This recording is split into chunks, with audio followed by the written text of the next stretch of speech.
special people. In 1851, the first attempt at organization of a borough was made with 33 signers, which was rejected by Berks County Court. But 15 years later, on October 20th, 1866, another attempt was approved, and our little town of Boyertown became a borough. Our town has truly grown into a special place. Our inhabitants are 6th, 7th generation of original inhabitants. Well over 50 industries have given this community a stability to be proud of.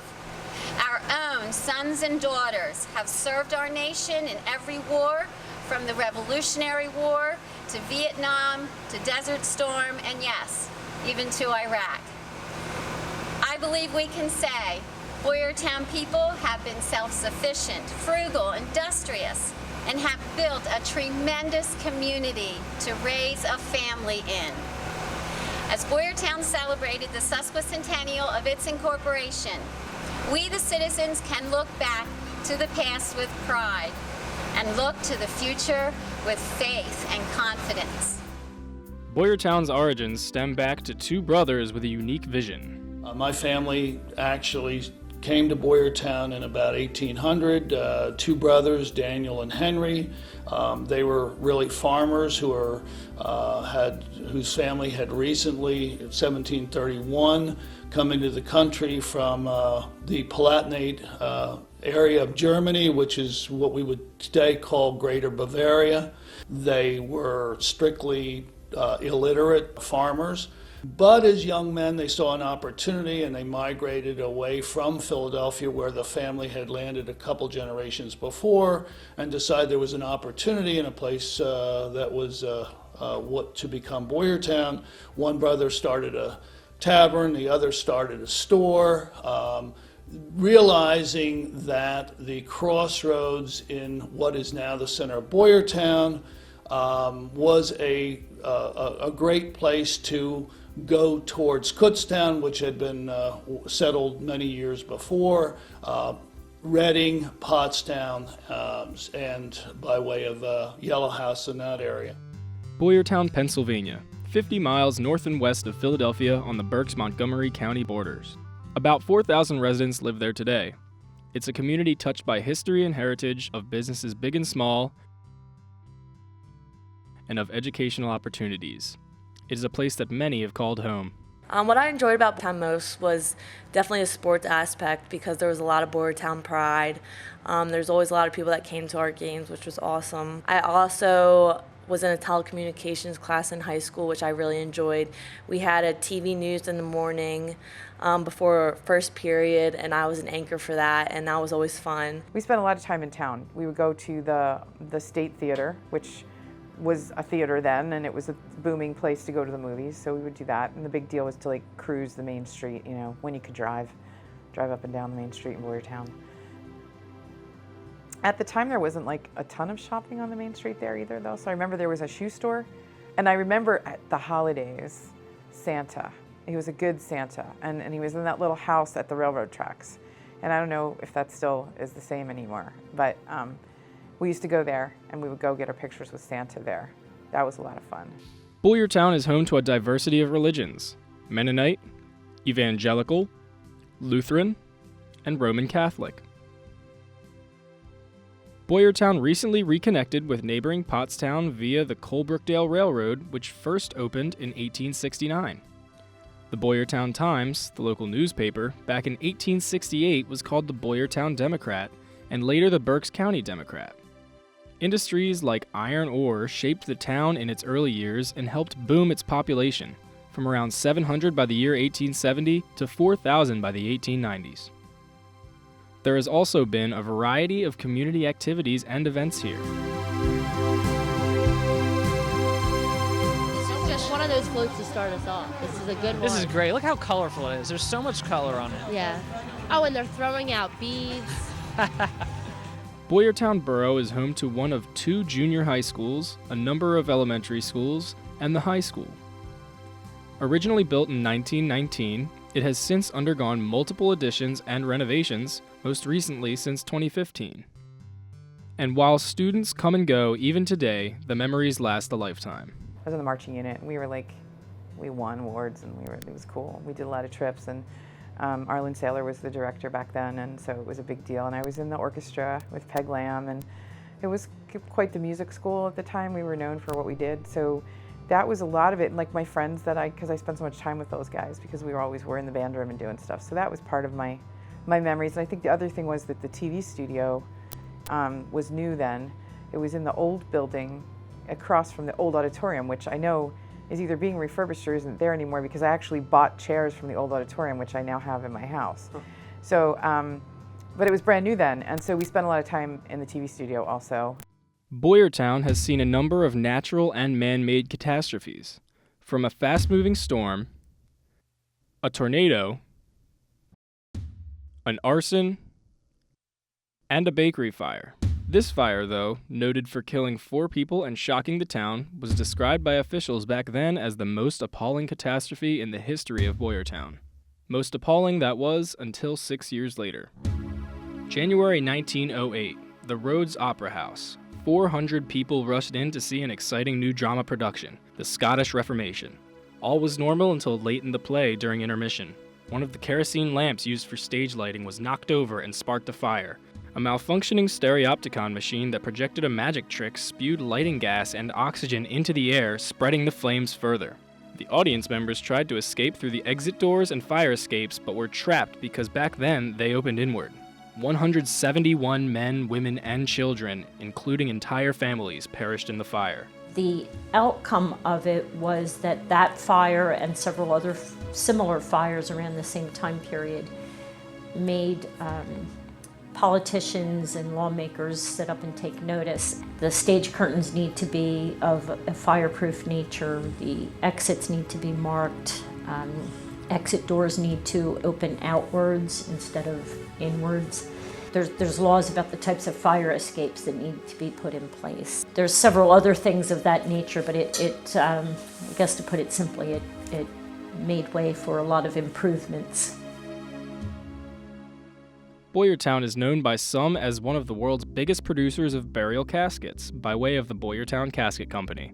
So renowned, in fact, that magician Harry Houdini purportedly purchased a casket from the company for use in a magic trick that involved an escape from death.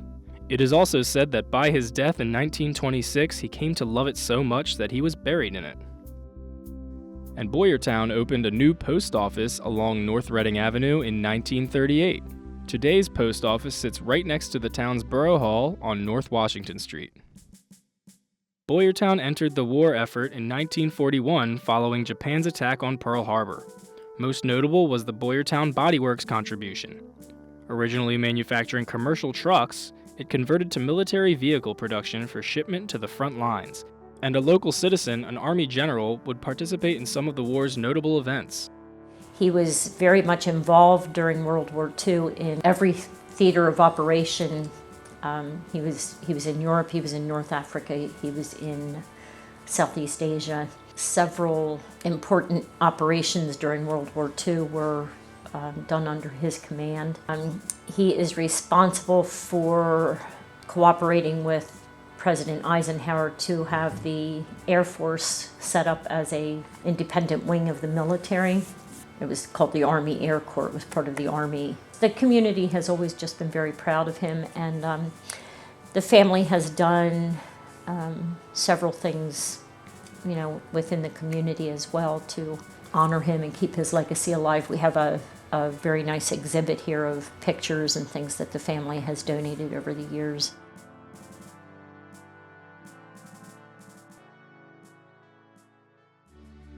By 1962, the Boyertown Borough expanded its territory, annexing 24 acres of land from nearby Orchard Mill in Colebrookdale Township, despite arguments that its value would be best used if not annexed.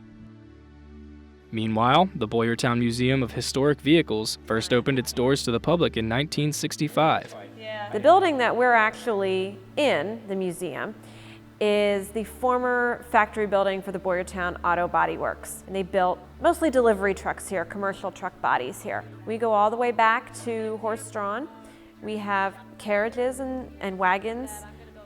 We do have a problem with reaching out to the local community. We hear a lot that, oh, I lived in Boyertown my whole life and never knew this was here. It did start as a private collection, one that wasn't open to the public. So I think some of that still kind of lingers, even though that was in 1965 that we opened to the public. By the end of the 20th century, revitalization efforts were underway, including this building along East Philadelphia Avenue, home to the Twin Turrets Inn. The Boyertown Casket Company, faced with financial hardship, closed in 1988. Today, a retirement community stands in its place. In 1990, the Boyertown Body Works closed. The building itself later burned to the ground in an accidental blaze. In recent years, we've lost a lot of that industry and business, and we've evolved into a town that is more small business minded. There's a lot of small family owned type businesses in town. You know, still some small industrial type businesses, but not as much as it was in the 1900s. Boyertown welcomed a new century, and with it, a new addition to its public library, a new children's wing at 10 South Chestnut Street. Both it and the library have since been moved to its current location on East Philadelphia Avenue. And just up the street from the library is the home of Building a Better Boyertown, a nonprofit working to maintain historical heritage, attract people and businesses, and promote the downtown. These bears, each with its own design, are courtesy of the Bear Fever Project, launched in 2003. They symbolize the arts and the small, vibrant community that exists in Boyertown. And for the artistic in mind, there's Studio B, a volunteer-run gallery and art studio. Then there is the historic State Theater. Originally a small-town movie theater, financial difficulties and low turnout prompted its closure in 2015. But thanks to a preservation society, its efforts have kept the theater a piece of living history. My name is Owen Dietrich, and I'm one of the founding members of the State Theater Preservation Society. The theater wasn't showing movies anymore. It was doing a few small live shows, but wasn't really making any profits to stay afloat.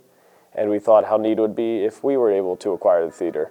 But when we got home, it was obviously far more expensive than a 24-year-old or 25-year-old could purchase. We were lucky to meet up with Steve McGuire, who is a benefactor for the theater, and he came in and purchased the theater and took care of all the renovations for us and is leasing it to us for $1 a year for the next 20 years.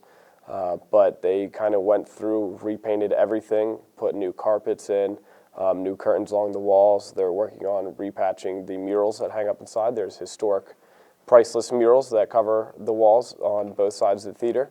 We are now in the process of completely updating the movie theater projection equipment and surround sound as well, and have a new digital projector put in because it's been using 35mm film up until this point. And on October 29th, 2016, it did reopen to a sold-out concert. Life's okay. So what makes Boyertown a great place to live, work, or go to school?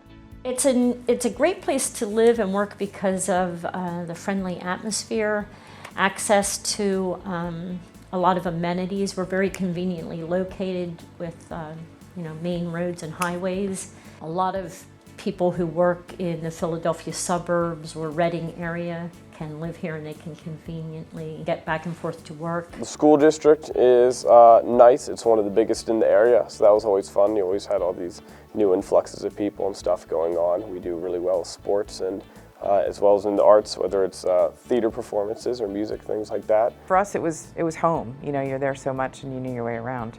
We're getting some new businesses coming in. There's small ice cream shops, the movie theater coming back. We have the railroad bringing people in, and the car museum. There's just a lot of activity happening right now in such a small town. You always see a face that you know in Boyertown, and people are friendly to you and they always say hi. A celebration 150 years in the making. In closing, I probably won't be here for the 200th celebration. Maybe, Never settle for mediocrity. Do what you can for our community. Help those in need and love one another. And I do believe with all my heart that Boyertown will always prosper. Thank you.